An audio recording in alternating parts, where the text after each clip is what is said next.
essayons de terminer le volet philosophie de l'histoire. Reka tugerageze kurangiza icyiciro cya mbere filozofi y'amateka.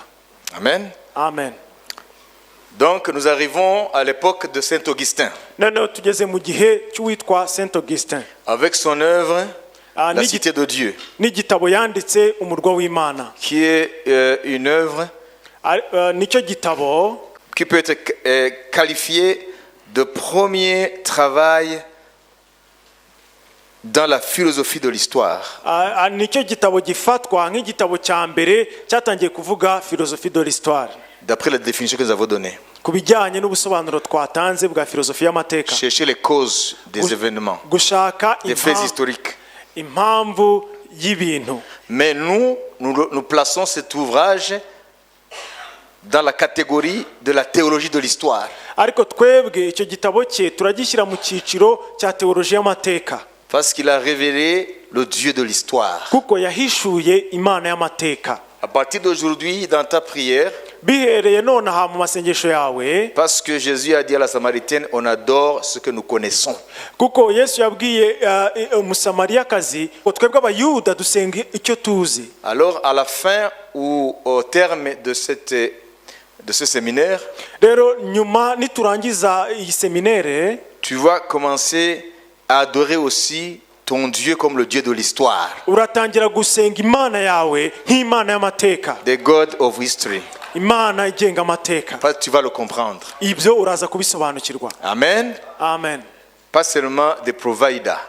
Jéhovah Jireh. Ntabwo ari Imana idutunga gusa Yehova Yire. Mais aussi c'est le Dieu de l'histoire. Ahubwo ni Imana y'amateka. Hallelujah. Hallelujah. God who is leading the history. Imana igenga amateka. Amen. Amen. Voilà, donc nuko rero Saint Augustin a pensé l'histoire en termes de téléologie. Ça veut dire en termes de la finalité de l'histoire. Rero Saint Augustin yavuze amateka mu rwego rw'indunduro yayo. Ça veut dire il y a un Dieu qui dirige l'histoire. Nuvuga ngo hari Imana igenga amateka, des événements de ce monde. Ibikoreka muri iyi si mu mateka. Il en a établi l'itinéraire de l'histoire. Yashyizeho umuyoboro w'ayo mateka. Parce que l'histoire mène à un but précis. Kuko amateka araganisha ku ntego runaka. Donc, il a ouvert la route aux autres philosophes qui viendront après. Rero yafunguriye inzira abandi ba philosophe bamukurikiye nyuma ye. Au XVIIIe siècle, mu kinyejana cya 18, je vous ai parlé de Kant aussi qui a pensé l'histoire en tant que philosophe. Nababwiye kandi kuitwa Kant watekereje ku mateka nk'umufilosofe. Emmanuel Kant, philosophe allemand. Emmanuel Kant yari umufilosofe w'umudage. Il a aussi pensé l'histoire dans le sens de la philosophie. Nawe yatekereje amateka muri bya bindi bya filosofi twavuze. Alléluia. Hallelujah. Mais le premier qui a donné le concept de philosophie de l'histoire, ariko umuntu wa mbere watanze iryo jambo filosofi y'amateka, c'est Voltaire. Yitwaga Voltaire. En 1765, mu mwaka w'igihumbi 1765, Voltaire a utilisé l'expression philosophie de l'histoire pour désigner la branche de la philosophie. Uwitwa Voltaire yatanze, philosophe français. N'umufilosofi w'umufaransa niwe watanze iryo jambo bwa mbere filosofi y'amateka. En 1765, mu mwaka w'igihumbi 1765, pour désigner la branche de la philosophie qui traite du sens et des finalités du devenir historique. Kugira ngo avuge ku gace ka filosofi gatanga ubusobanuro ndetse n'indunduro mu mateka y'amateka. Sur le rapport que les hommes entretiennent avec le temps. Ndetse n'imibanire y'abantu n'igihe. Vous avez compris? Murabyumva? Donc c'est Voltaire. Rero n'uwitwa Voltaire. Celui qui a utilisé le concept de philosophie de l'histoire. Niwe wa mbere wakoresheje iryo jambo filosofi y'amateka. 1765. 1765. comme une branche de la philosophie, ni nk'agashami ka filozofi muri rusange, pour que ce domaine devienne véritablement un système philosophique. kugira ngo ako gace nako gahinduke imwe mu mafilozofi yandi.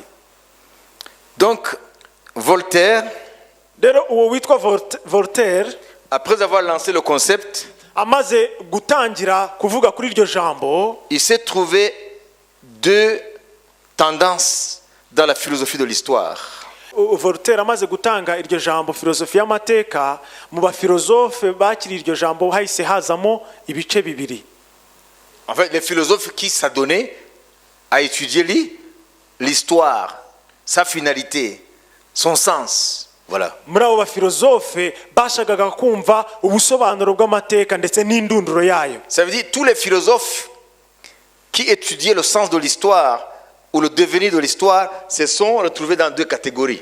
Numva ngo abafilozofe bose bigaga ku busobanuro bw'amateka n'indunduro yabo bisanze mu byiciro bibiri. La première catégorie, Icyiciro cya mbere ce sont des philosophes ni abafilozofe qui étaient les ténors de la pensée historique comme un ensemble. L'histoire, c'est un ensemble des faits du hasard. bari bagizwe n'abafilozofe bari barafashe amateka nk'ibintu byabaye. Pour eux, les faits historiques, ce sont les produits du hasard. Ku bwabo ibiba mu mateka ni ibintu biba ku mpanuka. Il n'y a personne qui les dirige. Bavuga ngo nta muntu ubiyobora, Personne ne peut prédire le chemin que ça va prendre. nta n'umuntu ushobora kuvuga indunduro yabyo cyangwa Le umurongo chemin. bizafata. Vous avez compris? Murabyumva? Cette première catégorie. Icyo ni icyiciro cya mbere. Donc les choses se produisent au hasard. Ni abavugaga ngo ibintu bikoreka gusa nk'impanuka. Ça se produit au gré du hasard. Bavuga ngo ibintu ni nk'impanuka. Vous comprenez? Murabyumva? Donc, il n'y a pas une raison historique. Il n'y a pas une pensée dans l'histoire qui mène les choses quelque part. Ni ukuvuga ngo nta gitekerezo cyo mu mateka kiyobora amateka ahantu runaka. L'ensemble des faits historiques, Bavuga ngo ibintu byose byabaye mu mateka c'est le produit du hasard. ni ibintu byabaye gusa nk'impanuka. Ça, c'est la première catégorie des prophètes, des philosophes. Icyo ni icyiciro cya mbere cy'abo bafilozofe. La deuxième catégorie, Icyiciro cya kabiri ce sont des philosophes ni abafilozofe qui prônent l'idée qu'il y a un dessein caché dans les faits historiques. bashyigikiye ko hari umugambi runaka wihishe mu bintu bikoreka mu mateka. Vous voyez la différence? Murabona itandukaniro? Amen.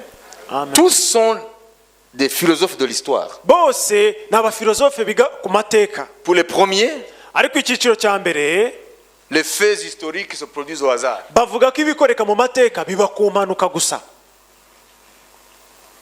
Comprenez? Il n'y Murabyumva? a pas une pensée. Ni ukuvuga ngo nta derrière. gitekerezo kiyayobora.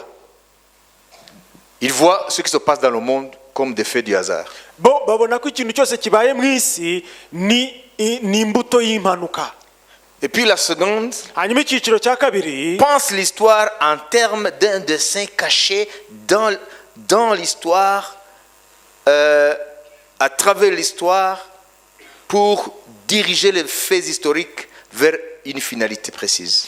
batekereza ko amateka afite umurongo runaka ku bw'umugambi runaka kandi afite indunduro runaka. Mais cette deuxième catégorie, ce n'est pas nécessairement à ceux qui croient en Dieu. Ariko icyo cyiciro cya kabiri ntabwo ari 100% bose bizera Imana. C'est qu'en tant que philosophe, Nuko nk'abafilozofe en étudiant le cours des événements, mu kwiga uburyo ibintu byagiye bigenda mu mateka ils découvrent bavumbuye que derrière ko inyuma y'ibyo bintu, les faits historiques, inyuma y'ibyo tubona byakoretse mu mateka, derrière l'irrationalité des événements, inyuma yo kutumvikana kw'ibintu biba mu mateka, parce que tout ce qui se passe dans le monde n'est pas rationnel, n'est-ce pas? kuko ibiba byose mu isi ntabwo byumvwa n'ubwenge, sibyo? Il y a des choses qui se passent, on se dit mais pourquoi ça? Hari ibintu biba tukavuga ngo kubera iki byabaye. Donc ça ne répond pas à la raison.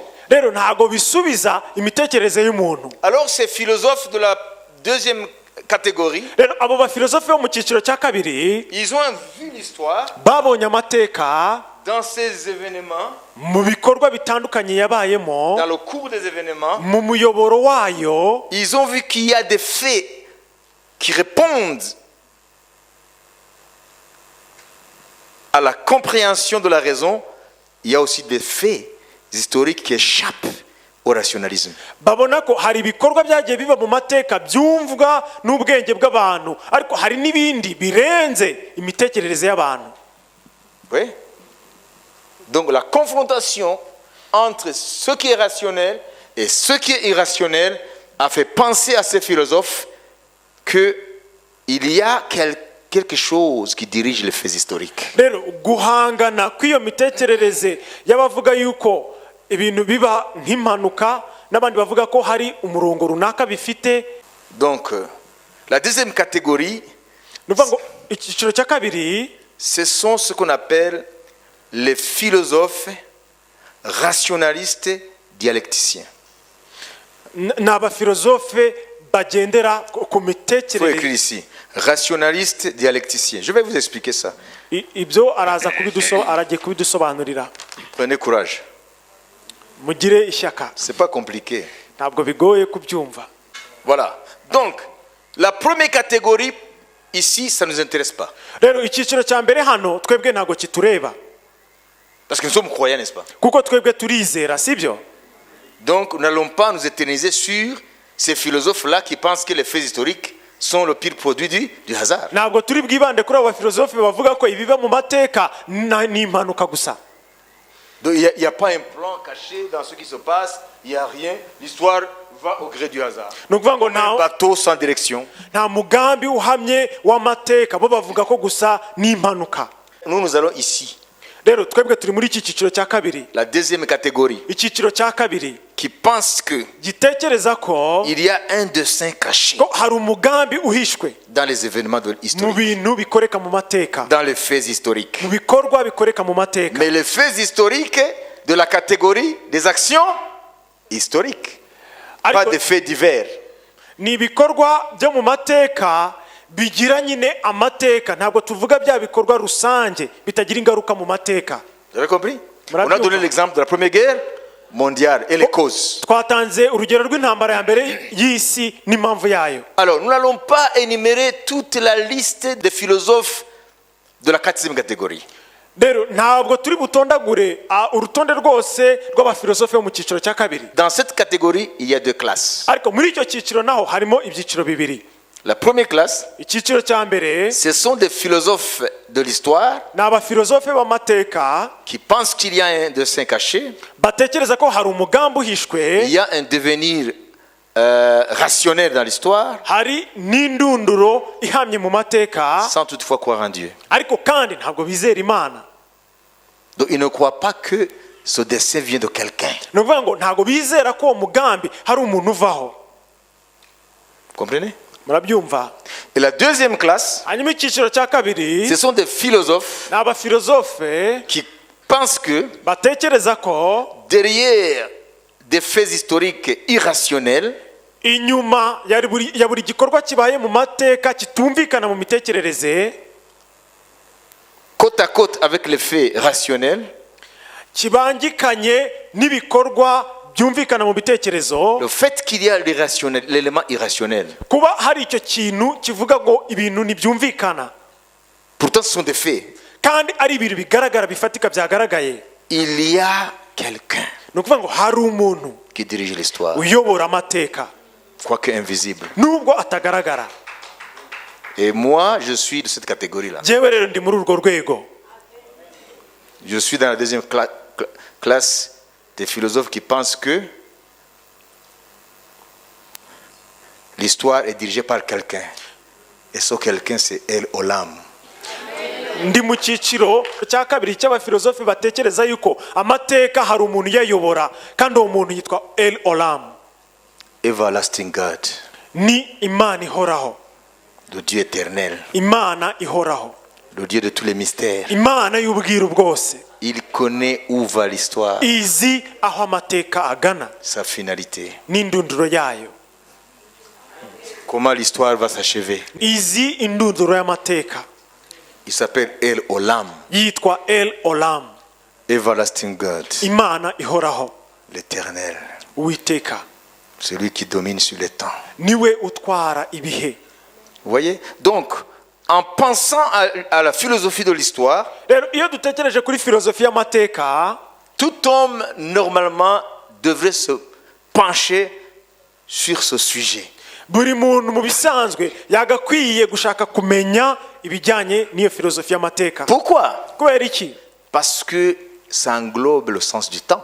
Nuko bikubiyemo, Ça veut dire que nous vivons dans un temps donné ni ukuvuga ngo tubaho mu gihe runaka sur le plan historique. mu mateka. Chacun Buri muntu wese fait partie du temps historique. ari mu gihe cyagenwe kiri mu mateka. Tu es témoin de ce qui se passe à ton époque. Uri umuhamya w'ibiri kuba mu gihe cyawe. Donc, tu devrais te poser la question sur le sens de l'histoire. Rero wari ukwiye kwibaza ubusobanuro bw'amateka, Parce que tu ne vis pas en dehors du temps. kuko ntabwo uri hanze y'igihe, Tu es dans le temps et dans l'espace. uri kuba mu gihe runaka n'ahantu runaka. Il y a des événements qui te sont contemporains. Hari ibintu biri kuba biri kubera mu gihe kimwe n'igihe uriho, N'est-ce pas? sibyo? Alors, il faut se poser des questions. Rero ukwiye kwibaza ibibazo. Je vous ai dit, nous devons dépasser les instincts animaux. Nous devons dépasser les besoins primaires. Nababwiye ko tukwiye kurenga bya bindi umubiri ukenera by'ibanze. Nous ne sommes pas dirigés par le ventre. Ntabwo dukwiye kuba tuyoborwa n'inda zacu. Lorsque le lion a tué une antilope, mangé, se rassasié, pour le lion, c'est fini, il n'y aura plus de faim, le monde est clos, tout s'arrête. Urugero nk'iyo intare yishe impara, Il se souviendra que les choses ne sont pas arrêtées, que le temps fonctionne, le temps marche quand il aura faim. iyo imaze guhaga intare yumva ko ibintu byose birangiye nta kindi ikeneye, izongera kumva ko ikeneye ikintu niyongera gusonza. Les hommes aussi qui ne pensent pas Abantu rero nabo badatekereza, sur les choses qui leur sont contemporaines, badatekereza ku bintu biba mu gihe cyabo, c'est comme ce lion. abo bantu nabo bameze nk'iyo ntare. Comprenez? Murabyumva? Parce que nous vivons dans un temps Kuko tuba mu gihe runaka qu'on ne peut pas rallonger. tudashobora kugira kirekire. Nous allons passer, il y aura un autre temps et d'autres hommes. Ni ukuvuga ngo tuzavaho habeho ibindi bihe n'abandi bantu. Nous sommes aujourd'hui présents dans l'histoire. Uyu munsi twebwe turiho mu mateka, Demain, il y en aura d'autres. ariko ejo hazaza abandi. Toi, tu ne penseras jamais l'histoire de demain. Wowe ntabwo uzatekereza ku mateka ya nyuma yawe. Tu peux penser l'histoire d'avant toi Ushobora gutekereza ku mateka ya mbere y'ukubaho et de penser les événements actuels qui vont entrer dans l'histoire. no gutekereza ku bihe urimo biri kuba mu gihe cyawe, Mais tu ne penseras jamais l'histoire de demain. bizinjira nabyo mu mateka, ariko ntiwatekereza ku mateka y'igihe kizaza. Ça veut dire quoi? Bishatse kuvuga iki? Tu peux essayer de comprendre ce qui se passera. Ushobora kugerageza gutekereza ku bizaba, Et tu tombes dans le domaine de la spéculation. noneho ugasanga uri gushakisha gusa ntuzi neza ikizaba. Mais Dieu n'a pas voulu que nous épuisions nos crédits qu'il nous a donnés durant notre vie. Ariko Imana ntabwo ishaka ko tuzamara igihe yatugeneye cyo kubaho hano ku isi Sans avoir pensé sur les événements de notre époque, même la finalité de ces événements dans le futur. tutaratekereje ku bintu byabaye mu gihe cyacu ndetse n'ibizaba mu gihe kizaza. C'est pourquoi Dieu nous a donné aussi sa pensée sur le cours de l'histoire. Niyo mpamvu Imana yaduhaye igitekerezo cyayo ku buryo amateka agenda, Pour que nous ayons une attitude que nous allons aborder en signe de conclusion dans le thème que devrait être la conduite d'un chrétien. Ok? N'est-ce pas? kugira ngo tuze kugira imiterere twavuze mu mutwe w'iri somo. Ni gute umukristo akwiye kwitwara mu Comme gihe conclusion, nk'indunduro pour dégager les conséquences. kugira ngo tumenye n'ingaruka zabyo. Alors, parmi les philosophes qui nous intéressent, rero mu bafilozofe dushaka kuvugaho qui ont pensé l'histoire, batekereje ku mateka, pensé la flèche du temps, batekereje ku murongo w'amateka, le cours des événements, batekereje uburyo ibintu biba, nous allons dégager quelques-uns qui sont pas les moindres. tugiye kuvanamo bakeya ariko batoroshye. Le premier, c'est Kant. uwa mbere yitwaga Kant. Qu'est-ce qu'il a dit de l'histoire? ese niki yavuze ku mateka?